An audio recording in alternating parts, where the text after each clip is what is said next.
Hello hello yes students, BCom part 3 का एक important area शुरुआत करने जा रहे हैं। नाम है advance accountancy. High scoring area, high important area. आइए देखते हैं किस तरह से और क्या रहने वाला है। एक बार हल्का सा मैं लिखना शुरू कर रहा हूं। आप चाहें अपनी बुक में खोलना चाहे तो खोल पाएंगे एडवांस अकाउंटेंसी, बट कोई इश्यू वाली बात नहीं है, अभी नहीं खोलना। बीकॉम पार्ट 3 एबीएसटी सेकंड सब्जेक्ट का नाम एडवांस अकाउंटेंसी, उच्चतर लेखांकन।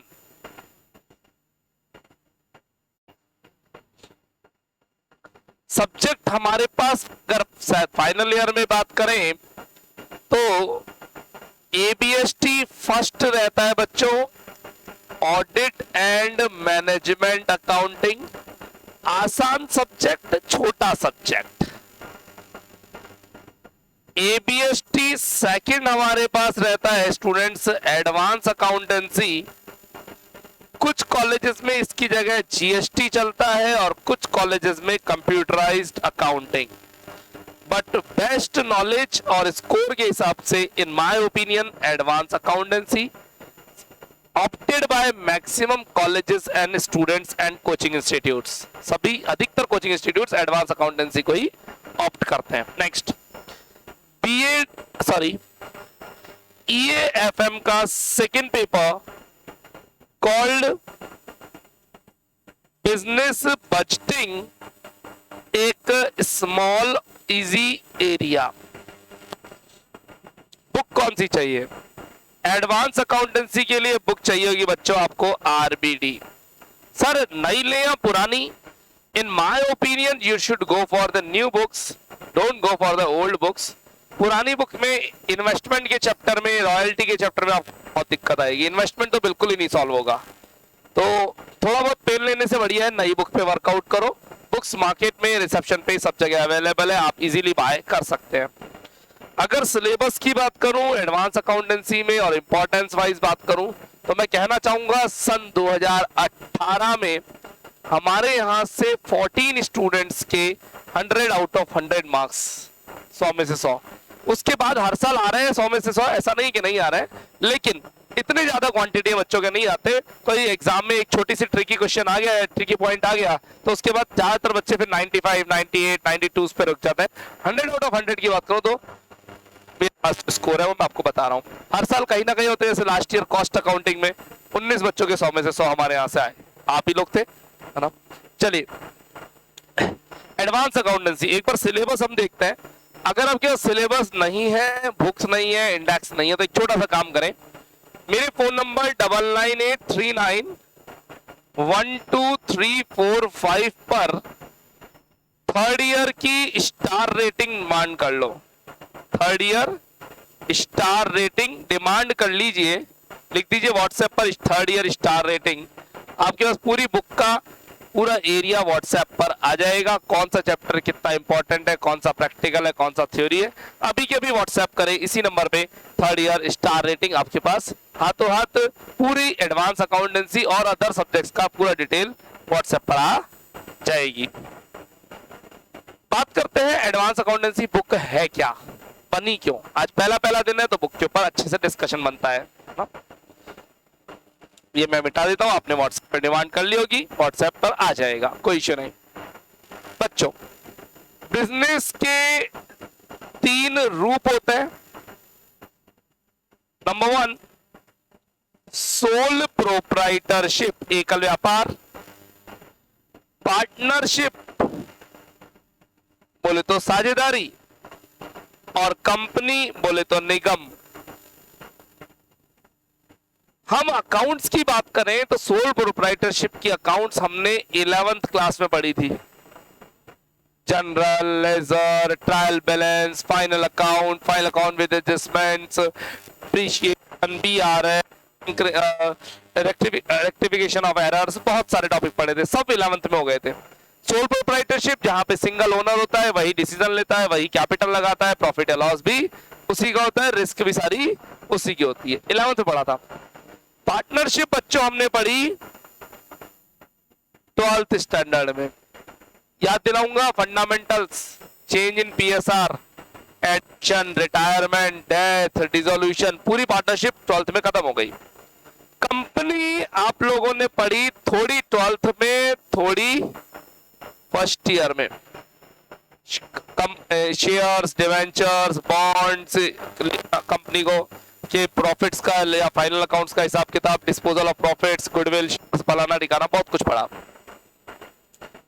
बिजनेस के तीनों रूप जब फर्स्ट ईयर तक खत्म हो गए थे तो फिर अकाउंट्स भी खत्म हो गई भाई। 11th में पढ़ ली, 12th में पढ़ ली, फर्स्ट ईयर पढ़ ली, सारा रूप खत्म हो गया। अब सेकेंड ईयर में जब हम आए तो अकाउंट्स थी नहीं, पूरे सेक्टर में कहीं कोई general ledger, trial balance, final account नहीं थे। सेकेंड ईयर में थी income tax, cost accounting, financial management, यानी अकाउंट्स थी, अकाउंट्स की ब्रांचेस थी, अकाउंट्स की ब्रांचेस थी। अकाउंट्स तो कहीं थी नहीं हमारे पास सेकेंड ईयर में। अब फाइनल ईयर में आए तो फाइनल ईयर में हमारा अकाउंट्स से फिर सामना हो गया है, और अब की बार अकाउंट्स नहीं है बच्चों, हमारे सिलेबस में है एडवांस अकाउंट्स। सर ये अकाउंट से थोड़ी हार्ड होगी, जी नहीं, हार्ड नहीं है, अकाउंट से थोड़ी हटके है। हार्ड होता है जो लेवल है, उस जो चीज पढ़ रहे हैं उसी का हायर लेवल, हम जो पढ़ रहे हैं उसका हायर लेवल नहीं आएगा, नहीं आएगा, नहीं आएगा, उससे जरा हटके लेवल आएगा। कैसा हटके लेवल, बात करूंगा। अगर हम एडवांस अकाउंट्स की बात करें तो बात करेंगे डिपार्टमेंटल अकाउंटिंग की, ब्रांच की, रॉयल्टी की, इलेक्ट्रिसिटी कंपनीज की, है ना, वाटर कंपनीज की, है ना, शेयर मार्केट के की। तो इन सब की अकाउंटिंग अलग अलग ये फील्ड्स हैं जिनकी अकाउंटिंग सीखनी है बच्चों।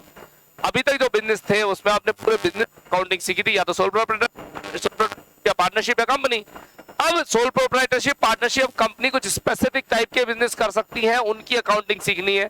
अगर आप माइनिंग इंडस्ट्री में जाते हैं, आप राजस्थान से बिलोंग करते हैं और राजस्थान के पहाड़ों में मिलता है पत्थर, व्हाइट पत्थर कॉल्ड मार्बल, रेड पत्थर दुनिया भर के नाम दिए जाते हैं, करौली का स्टोन, बिजोलिया का स्टोन, किशनगढ़ का स्टोन, राजसमंद का स्टोन, सुना होगा आपने। ये सभी करौली, बिजोलिया, राजसमंद, किशनगढ़, मजमेर, सब मैं अपने ही राजस्थान के प्लेसेस के नाम बता रहा हूं जहां का पत्थर राजस्थान फेमस, इंडिया फेमस नहीं, वर्ल्ड फेमस है।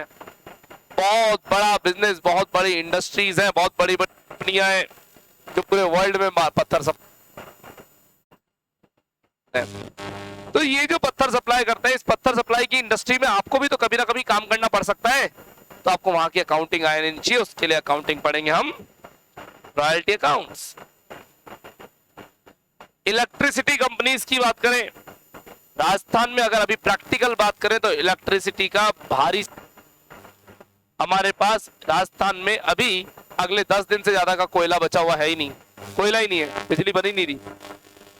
राजस्थान के जितने भी इलेक्ट्रिसिटी जनरेशन प्लांट्स है सब ठप पड़े हैं। अभी की करंट सिचुएशन बता रहा हूं मैं आपको, आज की करंट सिचुएशन बता रहा हूं। अगर आप हल्का सा गूगल करेंगे, हमारे पास कोयला है ही नहीं, बिजली कैसे बनती है साहब?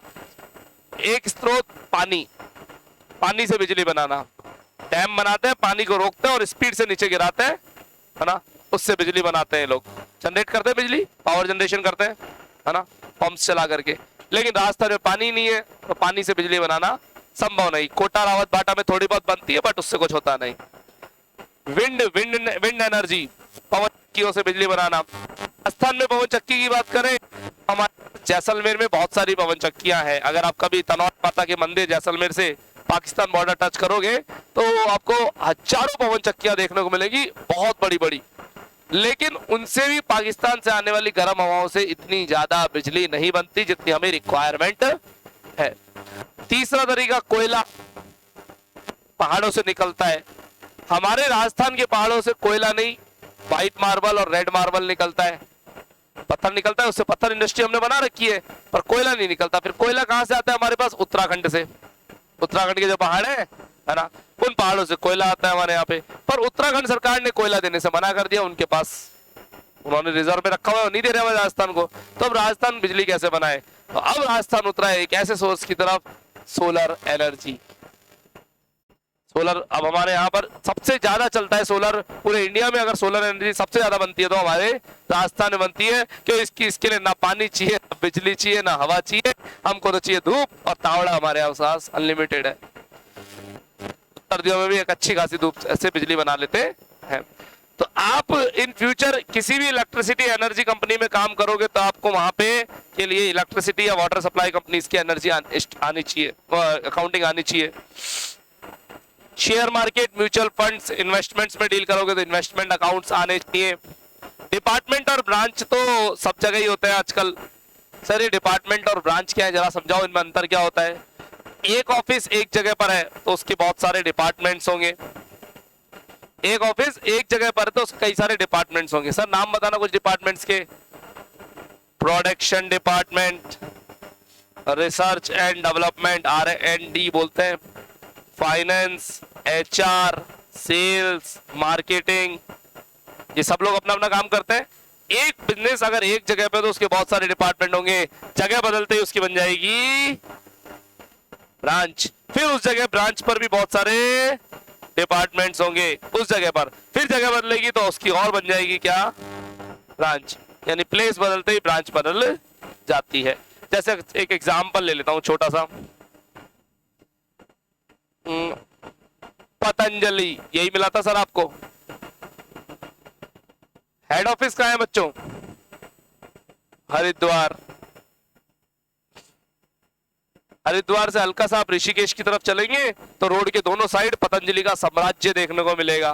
साम्राज्य वर्ड यूज ले रहा हूं, आपकी आंखें जितनी दूर जा सकती है उतनी दूर उनका एरिया है, दोनों तरफ रोड के, है ना, हाईवे के दोनों तरफ। अब ये पतंजलि के वहां पर हरिद्वार में बहुत सारे डिपार्टमेंट्स होंगे, कॉलेज और यूनिवर्सिटियां बड़ी बड़ी बनी हुई है इनकी तो, है ना, योगा सेंटर्स बड़े बड़े बने हुए हैं। फिर इस पतंजलि ने अपनी ब्रांच खोल दी जयपुर में। यहाँ तो ये तो डिपार्टमेंट है, ये ब्रांच आ गई। फिर जयपुर में अलग अलग डिपार्टमेंट आ गए। एक ब्रांच खोल दी न्यूयॉर्क में, है न्यूयॉर्क में ब्रांच, यस न्यूयॉर्क में ब्रांच खोल दी और वहां पे भी उसके डिपार्टमेंट्स आ गए। तो एक एडवांस अकाउंटेंसी ये कह रही है कि आपके ब्रांचेस हो सकती है और हर ब्रांच पे क्या हो सकते हैं? डिपार्टमेंट्स। उनकी अलग अलग अकाउंटिंग आपको देखनी पड़ेगी। भाई पतंजलि का एक प्रोडक्ट जो जयपुर में बिक रहा है वो जयपुर में थोड़ी बना है, बना तो हरिद्वार है। तो वहां से यहाँ पर प्रोडक्ट आना, उसकी प्राइसिंग और कैलकुलेशंस करना, उसका स्टॉक मेंटेन करना, ये सब ब्रांच अकाउंटिंग में सीखेंगे हम, है ना, देखेंगे डिटेल में। तो एक पर्टिकुलर फील्ड की अकाउंटिंग देखने के लिए एडवांस अकाउंटेंसी बनाई गई, जिसमें हर फील्ड का अलग अलग डिस्कशन किया जाएगा। ओवरऑल आपके सिलेबस में बच्चों चैप्टर हैं 10। कितने चैप्टर? 10। एग्जाम में क्वेश्चन आएंगे 10, करने हैं 5। तो हर चैप्टर से एक कंफर्म आएगा। ऐसा पॉसिबल नहीं है कि एक चैप्टर से 2 क्वेश्चन आ जाए और एक चैप्टर से आए ही नहीं, ऐसा नहीं होगा। क्वेश्चन कितने आएंगे एग्जाम में? पक्का पक्का 10 क्वेश्चन आने वाले हैं। चलिए कैसा और क्या सीन रहने वाला है, अगर बुक का इंडेक्स हो तो खोल लेना, नहीं हो तो वो आपने स्टार रेटिंग की डिमांड करी है, वो व्हाट्सएप पर आ गई होगी, वो देख लीजिएगा प्लीज। और फिर भी नहीं हो तो अपनी कॉपी में लिख तो लो, सबसे अच्छी चीज है। एडवांस अकाउंटेंसी, आपका सिलेबस 5 यूनिट्स में टूटा हुआ। यूनिट नंबर 1, पहली यूनिट में 2 चैप्टर डिपार्टमेंट और branch. Department 5 star practical, branch 3 star practical. लगा लीजिए please.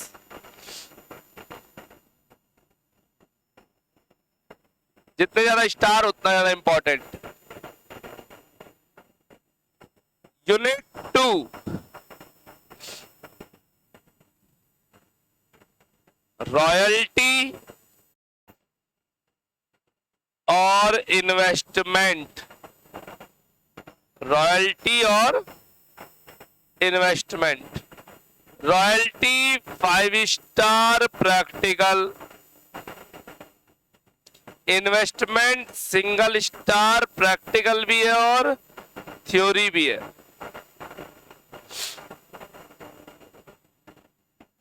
Investment single star practical theory, जितने ज्यादा स्टार उतना ज्यादा इंपॉर्टेंट है ना। Unit number 3, unit number 3, accounting for holding company और second chapter consolidated accounts, consolidated accounts.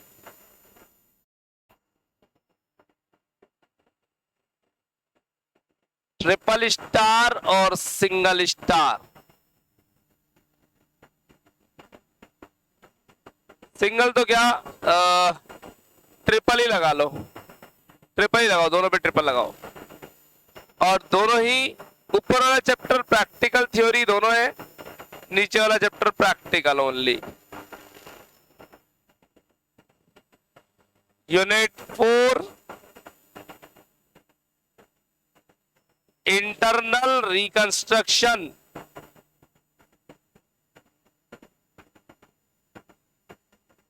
Internal reconstruction practical 4 star.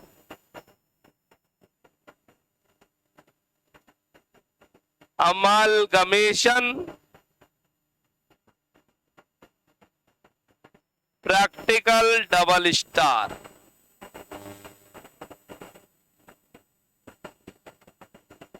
Unit 5, दास double account system,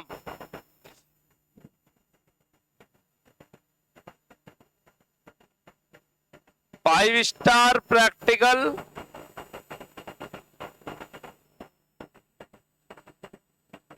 liquidation 4 star practical.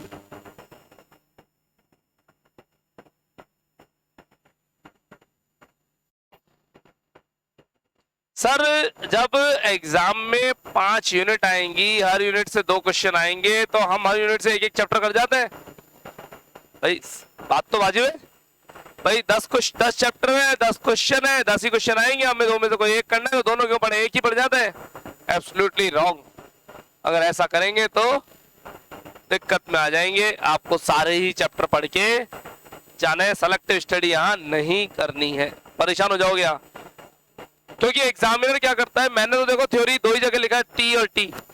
Examiner 4 या 5 theory डाल देता है यहाँ पे, मतलब प्रैक्टिकल चैप्टर की भी क्या बना देता है, थ्योरी बना देता है, वॉट लगा देता है वहां पे। तो डरना जरूरी है। इस पूरी कहानी में एक झोल है, बताना चाहूंगा। Consolidated accounts. जब आप यूनिवर्सिटी की साइट से सिलेबस देखोगे, प्रिंट आउट निकाल लोगे, तो सिलेबस में देखोगे कंसोलिडेटेड अकाउंट सिलेबस में है ही नहीं।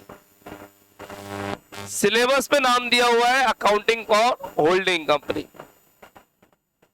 लेकिन बच्चों ये कंपलसरी है, ये 100% कंपलसरी है कि जब होल्डिंग कंपनी आएगा तो साथ में कंसोलिडेटेड पक्का पक्का सिलेबस में होता है, चाहे सिलेबस में लिखा हो चाहे नहीं लिखा हो।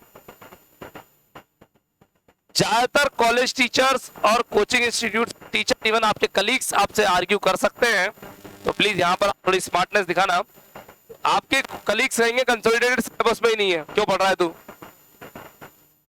और रियल में आप यूनिवर्सिटी की साइट का सिलेबस देखोगे तो उस पर नहीं मिलेगा, अपने आपको सही साबित कर लेंगे। लेकिन बच्चों गलत है, क्योंकि जब होल्डिंग आता है कंसोलिडेटेड सिलेबस में साथ में होता है। सर आप कैसे कह सकते हो, लास्ट ईयर पेपर्स देख लो, हर साल कंसोलिडेटेड आ रहा है, फिर आ कहां से रहा है। यानी मेरे कहने का मतलब, अगर ये 2 फ्रेंड्स हैं तो मैं कहता हूं कि जब ये आएंगे तो ये भी आएंगे, और आएंगे तो ऑटोमेटिकली ये भी आएंगे, दोनों साथ ही आते हैं, अकेले कभी आते ही नहीं है। अब कहीं मेरे को अकेले ये दिख गए तो मैं बाय डिफॉल्ट मान लूं ये भी साथ में होंगे, पक्का पक्का होंगे। क्या मेरी बात समझ में आ रही है ना? यानी कहने का मतलब कंसोलिडेटेड अकाउंट सिलेबस में लिखा हुआ नहीं है, बुक के अंदर है, मैं पढ़ाऊंगा और एग्जाम में हर साल आ रहा है। क्या मेरी बात समझ में आ रही है? यानी पढ़ना है या नहीं पढ़ना? पढ़ना है कंसोलिडेटेड अकाउंट्स, ठीक है ना? तो ये पूरी कहानी है इस साल के लिए, जब 5 यूनिट एग्जाम में आने वाली है, ठीक है? इजी कौन सी यूनिट है? सबसे इजी यूनिट, यूनिट नंबर 5। फिर थोड़ी हार्ड यूनिट नंबर 1, फिर ज्यादा हार्ड यूनिट नंबर 3, फिर यूनिट नंबर 2, फिर 4th और सबसे hard unit number 3rd। Hard ward तो बाद में देखते रहेंगे, सबसे पहले पढ़ना शुरू कर रहे हैं हम आज यूनिट नंबर 5 से। Unit number 5 double account system, छोटा चैप्टर छोटे डेज के लिए, है ना? मिटा दे, ठीक है। एक नया पेज लीजिए, हेडिंग डालिए unit number 5 double account system.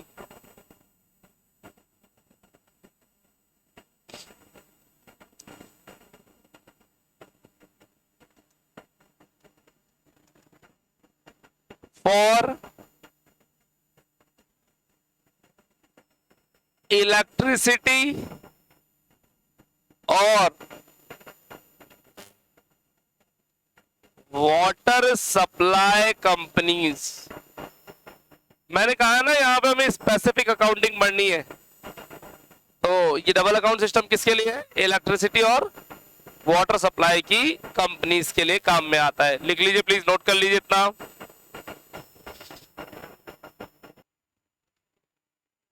Yes, double account system chapter का नाम डबल अकाउंट सिस्टम क्यों रखा गया?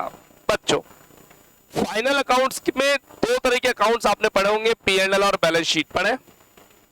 यहां पे P&L के 2 टुकड़े कर दिए और बैलेंस शीट के भी 2 टुकड़े कर दिए। P&L के भी कितने टुकड़े? 2, और बैलेंस शीट के भी 2, डबल डबल करके बना रहे हैं, तो नाम रखा डबल अकाउंट सिस्टम। देखते हैं कैसे और क्या होने वाला है।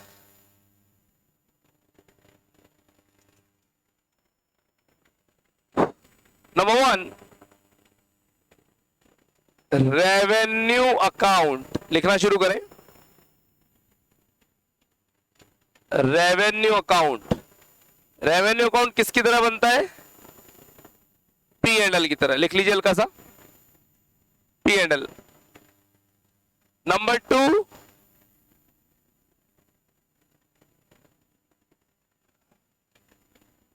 Net revenue account. Net revenue account बनता है बच्चों P&L एप्रोप्रिएशन की तरह। सर ये क्या होता है? नाम तो सुना है हमने 12th स्टैंडर्ड में, भूल गए सर। देखिए, P&L होता है प्रॉफिट कमाने की जगह। एक बिजनेस जहां पे प्रॉफिट कमाता है, सारे यहाँ कहां से पैसा आया, कहां कहां खर्चा गया, कहां कहां से पैसा आया, कहां कहां एक्सपेंसेस हुए, पैसे का आना और एक्सपेंसेस का जाना होता है P&L के अंदर, और यहां से निकल के आता है प्रॉफिट प्रॉफिट प्रॉफिट। उस प्रॉफिट का बंटवारा, डिस्ट्रीब्यूशन कहां होता है? P&L एप्रोप्रिएशन में। यानी सर ऐसे बोलते हैं, डाकुओं के कमाने की जगह और डाकुओं के बंटवारा करने की जगह। यस, यहां से कमाते हैं और यहां बांटते हैं।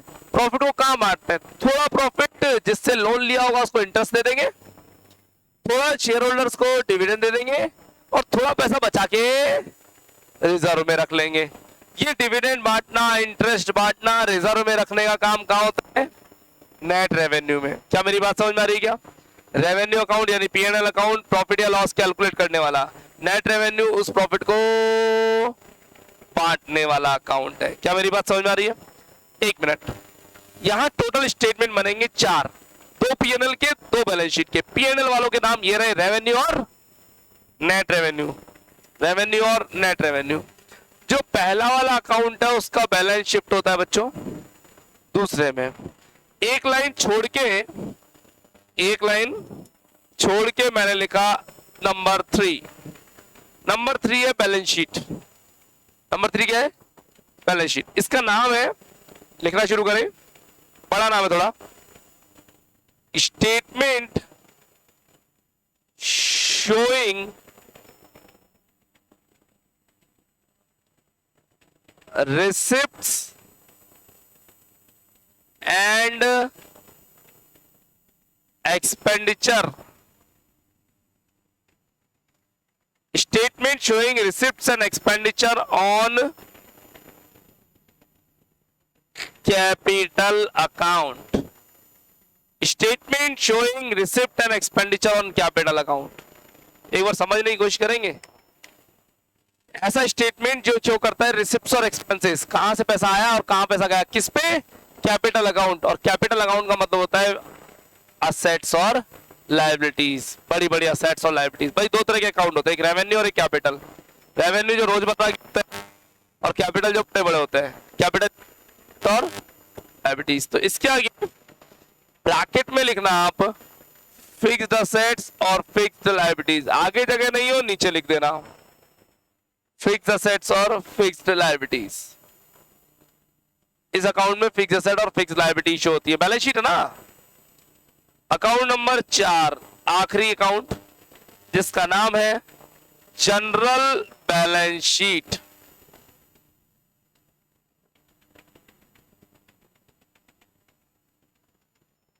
जनरल बैलेंस शीट में आती है करंट लायबिलिटीज और करंट असेट्स। लिख लीजिए प्लीज, करंट लायबिलिटीज और करंट असेट्स।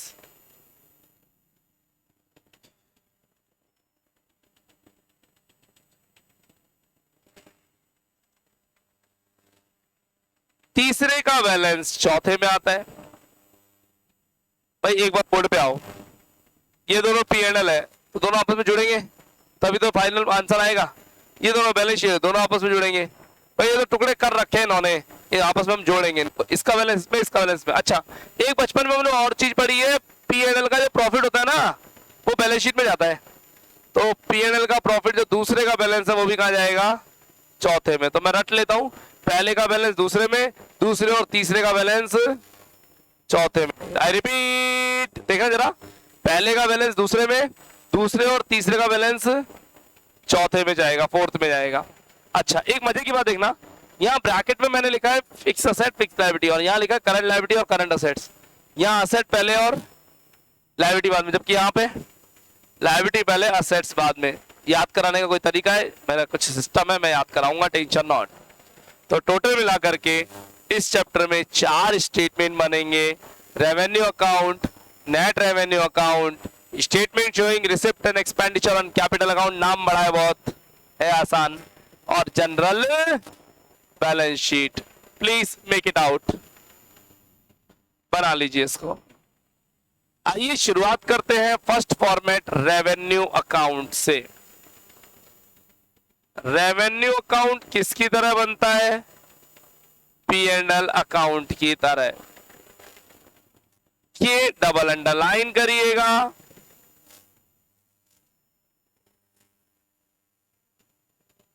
रेवेन्यू अकाउंट का फॉर्मेट आधा पेज, लगभग हाफ पेज। पर्टिकुलर्स अमाउंट के लिए मैं लाइनें खींचता हुआ। नए स्टूडेंट्स थोड़ा ध्यान रखें, हेडर 2 लाइन का बनेगा, मींस एक लाइन में आएगा अमाउंट और अगली लाइन में इंडियन रुपीस का साइन चौड़ा होना चाहिए।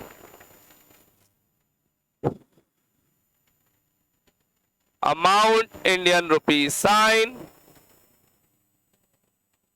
यहां लिखूंगा मैं पर्टिकुलर्स और यहां भी पर्टिकुलर्स। हम अकाउंटिंग करने जा रहे हैं इलेक्ट्रिसिटी कंपनीज की, तो मैंने यहां लिखा टू रिपेयर्स एंड मेंटेनेंस नाम का खर्चा, to depreciation, audit fees, printing and stationery,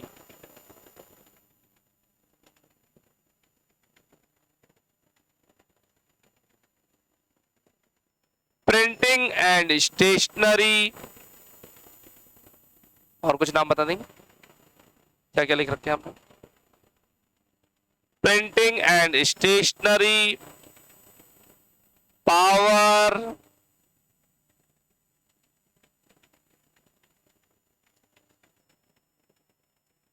salary,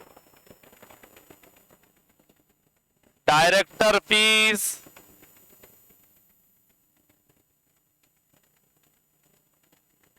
director fees,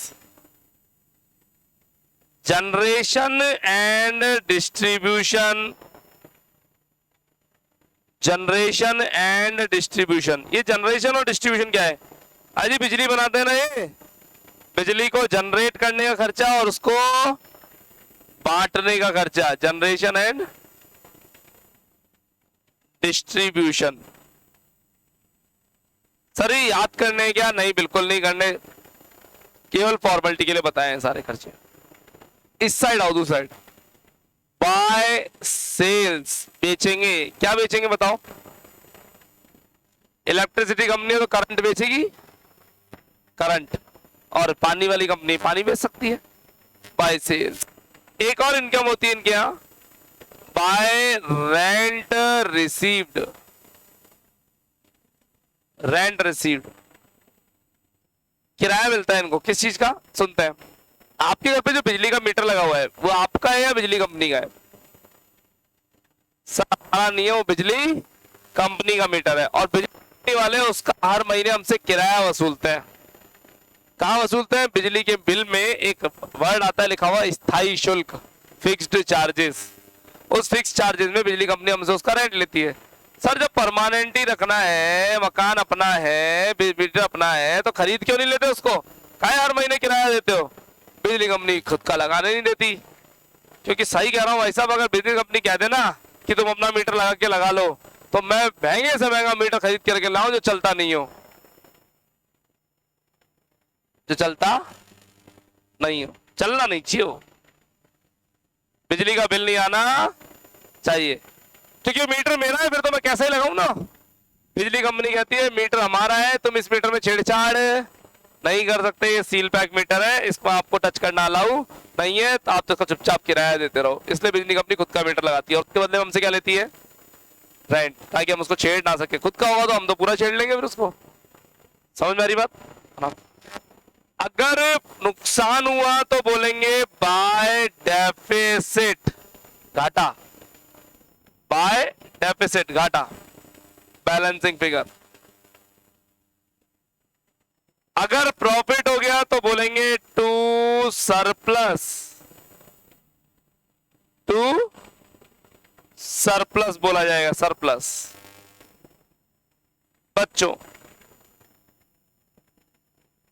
ये सरप्लस कहां जाएगा? अपन ने अभी थोड़ी देर पहले बोला था, पहले का बैलेंस दूसरे में, दूसरे और तीसरे का बैलेंस चौथे में, पहले का बैलेंस दूसरे में, और दूसरे का नाम है रेवेन्यू, नहीं नेट रेवेन्यू, नेट रेवेन्यू। तो पहले का बैलेंस जो भी सरप्लस आया कहां चले जाएगा बच्चों? नेट, दूसरे में, और दूसरे का नाम क्या है? Net revenue. Transfer to net revenue account लिख दो आगे, transfer to net revenue account. मैं अपने समझने के लिए एक फिगर यहां पे अपनी मर्जी से लिख लेता हूं बच्चों। रुपए 60,000 मैंने मेरे मन से लिख लिए, रुपए 60,000 मैंने मेरे मन से लिख लिए, और अब मैं पैकअप कर देता हूं इसका 60,000 बैलेंसिंग फिगर। ठीक है सर, इसमें याद क्या करना है? कुछ भी याद नहीं करना बच्चों, कुछ भी याद नहीं करना, बस पता होना चाहिए। जनरेशन और डिस्ट्रीब्यूशन का मतलब बिजली बनाना और बिजली को बांटना। ठीक है, रेंट रिसीव्ड किसका हो रहा है? मीटर का रेंट इनके पास आ रहा है। डिफरेंस इधर निकले तो सरप्लस कहां ले जाओगे? Transfer to net revenue account. Total account कितने बनने हैं? ऊपर आ जाओ,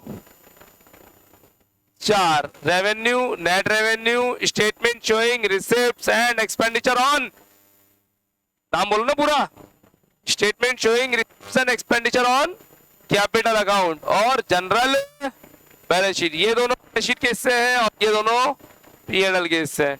यहां अभी जो अपन ने बनाया पीएनएल का हिस्सा, इसका नाम है रेवेन्यू अकाउंट। यहां से प्रॉफिट निकलता है, कॉल्ड सरप्लस, सरप्लस और सरप्लस। ठीक है, इसके नीचे जो अगला अकाउंट बनता है उसका नाम है नेट रेवेन्यू अकाउंट। मुझे चाहिए 5 से 6 लाइन, अगर इस पेज पे तो इसी पेज पे लिख लीजिए, नहीं तो नया पेज। Net revenue account. ये पीएनएल है या पीएनएल एप्रोप्रिएशन है? पीएनएल का appropriation. Format please, particulars amount, particulars amount.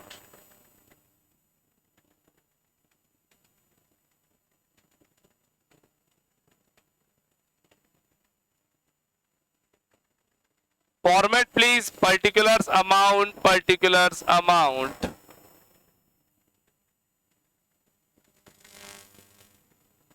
चार पांच लाइन लेंथ के लिए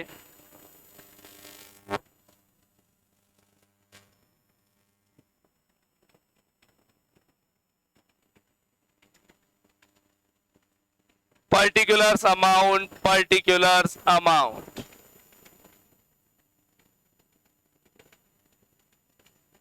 डन। बाय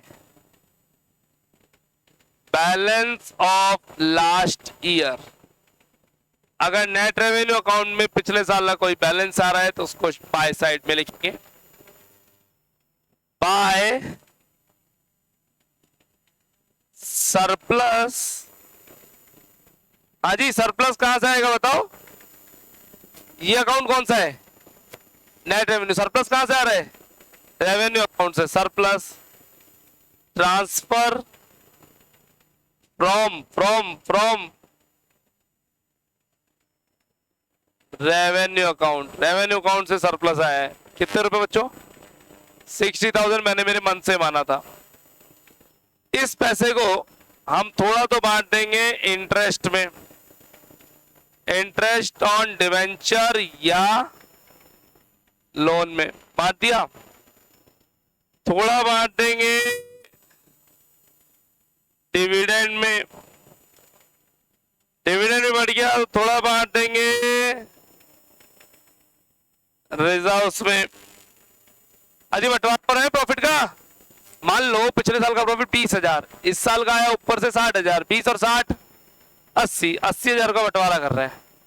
ठीक है, जो बैलेंस बच जाएगा टू बैलेंस, मैं आपसे पूछने जाता हूं दूसरे का बैलेंस कहां जाता है? पहले का, दूसरे में, दूसरे और तीसरे का, में चौथे का नाम general balance sheet. Transfer to general balance sheet. मान लेते हैं अमाउंट 54,000 अपने मन से। मान लेते हैं अमाउंट 54,000 अपने मन से। इस पूरे में एक आइटम रह गया अभी, वो भी लिख लेता हूं मैं यहां पे please. By share transfer fees. Share transfer fees ये एक एक्स्ट्रा आइटम है। शेयर्स का नाम ट्रांसफर किया जाता है, इनके नाम का शेयर उनके नाम ट्रांसफर किया, उनका नाम उनके नाम ट्रांसफर कर दिया। उसके बदले में कंपनी कुछ फीस लेती है। पीएनएल एप्रोप्रिएशन में इनकम साइड लिखते हैं। यूनिक और एंटीक आइटम, इसलिए मैंने कलर भी चेंज किया और स्टार भी लगाया। प्लीज लिख लीजिए share transfer fees. Share transfer fees लिख लीजिए प्लीज। बच्चों हम कितने स्टेटमेंट बना चुके हैं?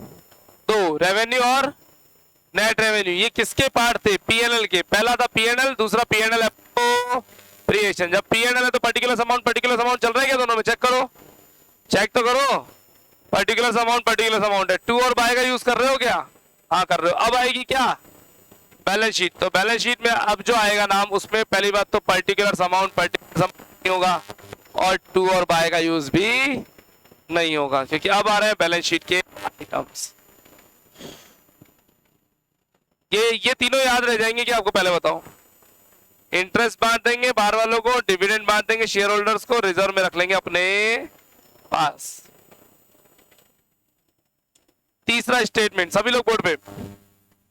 तीसरा बड़ा खतरनाक नाम था। क्या नाम था?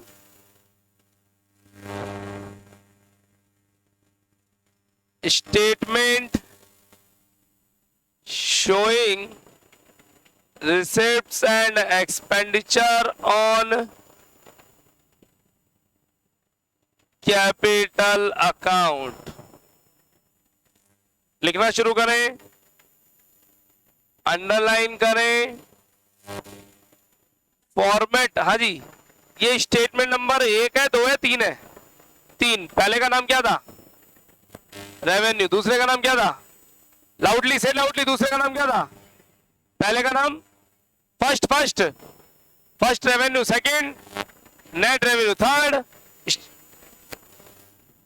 Statement showing receipts and expenditure on capital account. Third statement में 3 कॉलम, तीसरे में 3 कॉलम, तीसरे में 3 कॉलम।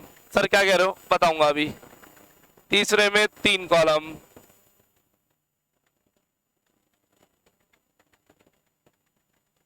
आया समझ में? तीसरे में अमाउंट के 3 कॉलम्स बनेंगे कुछ इस तरह। इधर लिखेंगे हम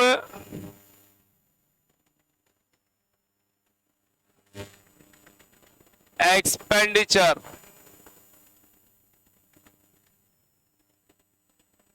एक छोटी सी गलती मेरे से, ब्रैकेट में fix assets plus fix assets और फिक्स लायबिलिटी लिखना भूल गया। ब्रैकेट में फिक्स असेट्स और फिक्स लायबिलिटी लिखना भूल गया, लिख लो। यहां लिखेंगे रिसिप्ट्स।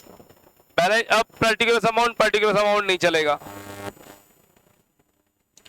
यहां लिखेंगे अमाउंट ब्रैकेट में डेबिट, यहां लिखेंगे अमाउंट ब्रैकेट में क्रेडिट।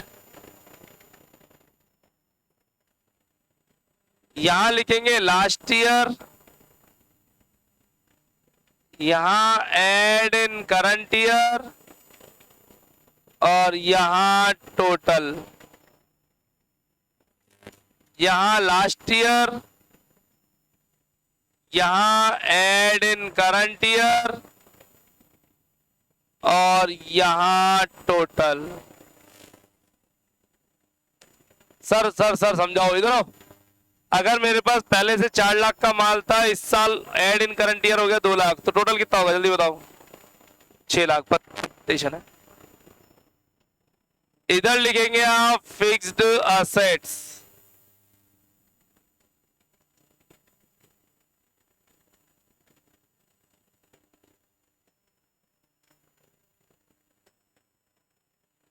इधर लिखेंगे आप फिक्स्ड असेट्स। फिक्स्ड असेट्स में land and building,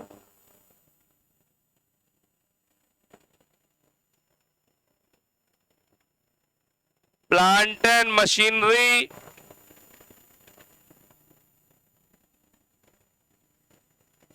furniture and fixtures,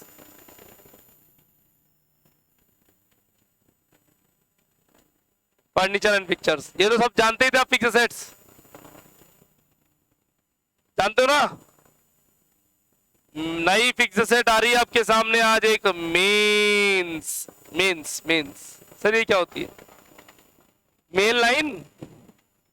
अरे बिजली या पानी की मेन लाइन जो जा रही होती है, बड़ी लाइन, वो कंपनी की फिक्स्ड असेट होती है मेंस। कहते ना मेन लाइन जा रही है, दूर रहो। हाँ, तो मेन क्या है? बिजली की मोटी केबल या फिर पानी की मोटी पाइपलाइन को मेंस बोला हुआ है, फिक्स्ड असेट है। मीटर्स, जो हमारे घर में मीटर लगा हुआ है वो भी कंपनी की फिक्स्ड असेट है। मेंस मीटर्स। उस साइड चलते हैं। Share capital,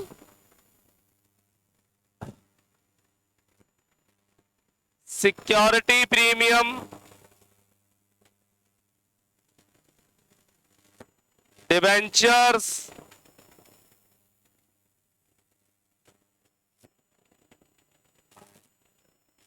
loan. Share capital, security premium, debenture और लोन। एक बार बोर्ड पे देखो, पूरी वो ब्रैकेट में क्या लिखा है मैंने? फिक्स्ड असेट और फिक्स्ड लायबिलिटी। ये रही फिक्स्ड असेट्स और ये रही सारी फिक्स्ड लायबिलिटी। यहाँ हेडिंग नहीं डालते हैं, डायरेक्ट ही लिखता है। डाल भी सकते हो, कोई दिक्कत वाली बात नहीं है। सुनना जरा, यहां एक आइटम नया आएगा, यहां पे preliminary expenses.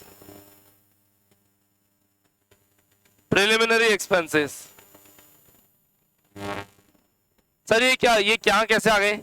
Fictitious assets, asset side में तो आती है, प्रिलिमिनरी एक्सपेंसेस लिख दीजिए। दोनों साइड का डिफरेंस निकालेंगे, डिफरेंस आएगा यहां बैलेंस। और मैंने थोड़ी देर पहले बोला था पहले का बैलेंस दूसरे में, दूसरे और तीसरे का बैलेंस चौथे में।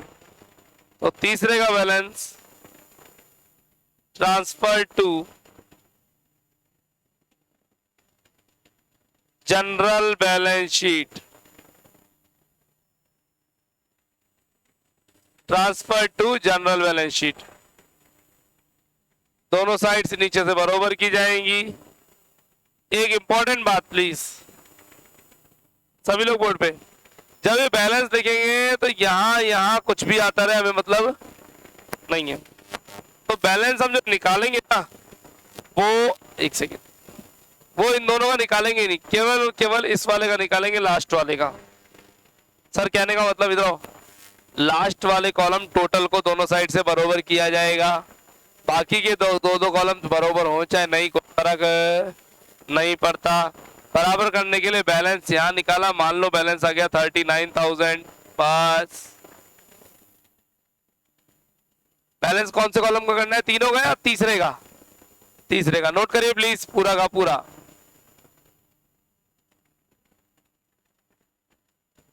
Statement showing receipts and expenditure on capital account, board पे।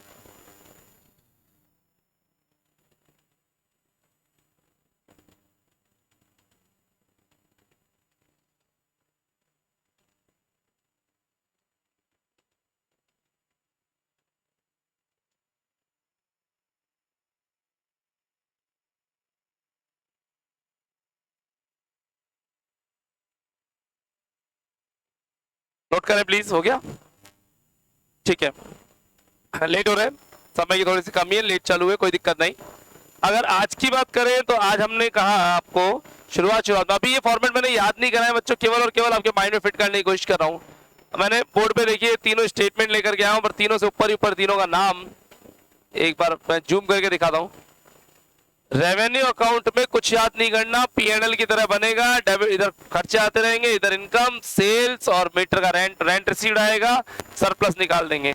मान लीजिए सरप्लस आया 60, ये सरप्लस कहां शिफ्ट हो गया? नीचे किया था क्या मैंने शिफ्ट? ये देखो जरा, हुआ था ना, यहां लिखा transfer to net revenue, net revenue का ट्रांसफर ऑफ रेवेन्यू लिखा था। ठीक है, सेकंड का बैलेंस आया 54, ये 54 कहां ट्रांसफर कर रहे हैं हम? जनरल बैलेंस शीट में ट्रांसफर कर रहे हैं। कहां पे? जनरल बैलेंस शीट में। तीसरे का बैलेंस निकाला 39, और तीसरे 3 कॉलम, तीसरे में 3 कॉलम, तीसरे में 3 कॉलम, वो 39 शिफ्ट हो जाएंगे। 39 और 54 चले जाएंगे चौथे में। तो मैं क्या कहना चाह रहा हूं, पहले का बैलेंस दूसरे में, दूसरे और तीसरे का बैलेंस चौथे में। एक इंपॉर्टेंट चीज याद करो, ये पीएनएल है, ये पीएनएल अप्रोप्रिएशन है। पीएनएल अप्रोप्रिएशन में इंटरेस्ट आएगा, डिविडेंड आएगा और रिजर्व्स आएंगे। आ रहे हैं क्या? डेबिट साइड में आ रहे हैं, देख लो। इसमें फिक्स असेट्स इधर आएंगी और फिक्स लायबिलिटीज इधर आएंगी। आ रही थी ना अभी, शेयर कैपिटल उधर थी पूरी, डिबेंचर लोन भी उधर ही थे। इस चौथे स्टेटमेंट जनरल बैलेंस शीट को कल देखेंगे और कल इसके क्वेश्चंस भी करेंगे। बुक हो तो अच्छी बात, बुक नहीं हो तो कल लेकर आइएगा, नहीं ले पाते कोई नहीं, हम पीडीएफ से या फिर क्लास में रिसेप्शन की मदद से सॉल्व कर लेंगे। आज के लिए इतना ही, थैंक यू।